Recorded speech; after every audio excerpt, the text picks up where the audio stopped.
maritime security, as well as coordinate its response to piracy threats and illegal trafficking of people and goods. Kevin Brandt, Simonstown. And today we commemorate World Teachers' Day. It honors one of the most important and prestigious members of our society. We've all had our teachers. Think back about everything you would have learned from, whether it's nursery, school, creche, whatever you'd like to call it, primary school to high school. They probably shaped where you are now. I know maybe you didn't like some of them back in the day, but they did have an impact on your life. But there are so many issues when it comes to teachers in our country. Overcrowding, underpay, understaffing, sometimes even physical abuse is what some teachers are facing. And of course, they have to deal with the issues that students and pupils are bringing in from home. So how do we recognize them on World Teachers' Day? How do we help them on World Teachers' Day? Well, let's speak to the CEO of the Citizen Leader Lab. It's Komala Pillay making time for us this morning. Komala, good to have you on ENCA. And I'm sure, just like you, I look back on my primary and high school years with a lot of fondness. Yes, there were some teachers that I felt didn't like me, but as an adult now, I know they meant the best, but they got me to where I am today. But the industry and the sector, the profession has changed. It can often be quite a dangerous and sad place to be. How did we get here, do you think? Oh, yeah. No, absolutely. That's an important question there, Gareth. How did we get there? When I look at schools, and I think many of us have not been into schools in underprivileged or impoverished communities, there are a lot of challenges in the communities, like you said, that are coming with the learners into the school. These are socioeconomic challenges such as child malnutrition, substance abuse, gangsterism, and violence. So teachers today have to deal with a lot of these challenges, and not just what you would normally expect in a classroom in maybe a more affluent community. So absolutely, like you said, things have changed, and teachers have to change with this to find solutions for these significant problems in our community. And where does Citizen Leader Lab come into this? So we've worked with school principals. That's our focus, school principals and school leadership development. And we see, we've worked over 14 years with schools, and we've seen very clearly the difference that effective school leadership has on the functioning of the school. So good principals, they run efficient, disciplined schools, they support their teachers, they mentor less experienced staff, they involve parents in the education in the school. And parents, as we all know, are the primary educators in a child's life, but they often don't know how to play that role because they have themselves not experienced that sort of support in their lives. So good parents, good school principals are helping parents with this. They're constantly seeking opportunities to promote their schools in the broader community. And they're dealing with these challenges in low-income communities. They're dealing with these challenges from outside the school that are coming into the school and impacting teaching and learning. So our work, what we've been doing is providing additional support to these school principals who have such a challenging role, providing support through leadership development and also through partnership with business leaders. So it's the principals of the principals, isn't it? That's what it comes down to. They're the leaders.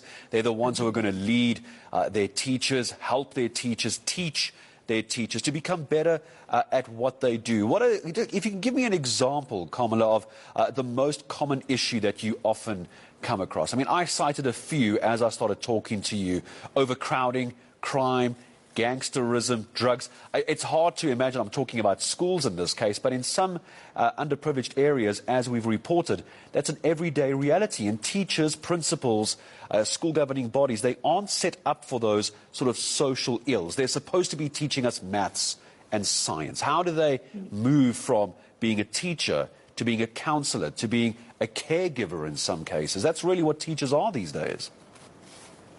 Yeah, no, absolutely. And this is where people in the social change sector and people in business can support teachers and school principals. Because as you said, absolutely, they're not prepared for the challenges that they have to face. They don't have necessarily all these skills, and why would you expect them to have these skills? And this is one of the things that we do to provide school principals with additional skills and additional support. But what can they do? I mean, that is the question. When you talk about things like gangsterism and violence in communities, it feels like such a big challenge. But you've asked me now, what is the big issue?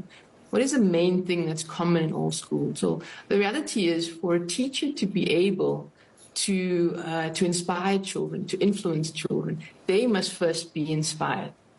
They must be in a good place. They must be in a healthy space. They must have a positive mindset. They must feel excited about coming into school. And that's what a school principal can help achieve. They can help create an environment in the school that's a positive environment. They can create a culture where teachers are seen, firstly, because if a teacher is seen, then the teacher is going to see the child. And that's, I mean, it's as simple as that, Garrett. Yeah. School principals who can listen to their teachers, who can think together with their teachers, find solutions to the challenges. That's what we need. And, I've actually seen some incredible changes in our schools. You talk about gangsterism, and I think you and I, it just seems overwhelming. And I think most of the audience listening today or watching today will think, how can you solve gangsterism? Well, you can't just solve gangsterism. But it's fascinating, the little solutions that leaders who are innovative and can see possibility can come up with. So we've got a school principal in the Cape Flats who realized that gangsterism is a massive challenge for the learners in his school and his community. And what he actually did, Gareth, is he went to the leaders of the gangs and he said, let's negotiate for a ceasefire when my kids are coming to school and my kids are going home. That's, for me, just completely unbelievable. And that it happened. So there's a ceasefire. So the children coming to school, as they walk to school, they can at least walk to school without this fear of potentially a shootout, potentially getting hurt. And that's literally the principal putting themselves, really, it could be in danger, dealing with gangsters and gangsterism to keep pupils safe and to keep the pupils of his school safe as well. I'm not sure if it was a he or a her. Forgive me if I got the pronoun incorrect. I want to say goodbye in a moment. Or I don't want to. I need to say goodbye in a moment. Is someone watching now? Can they get involved? Do you need help? Where can I send someone? To the socials, to the webs? Where am I sending people to help or get more info?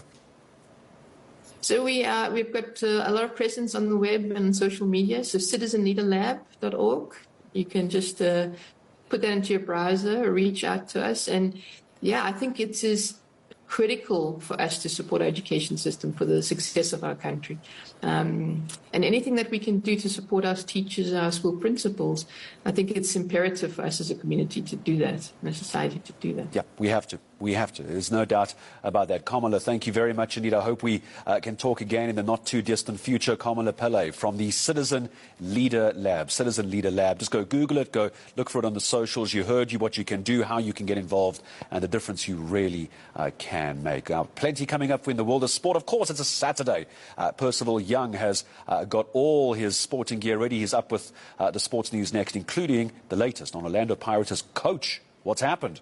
We'll find out ahead of MTN Cup final with Stellies a bit later.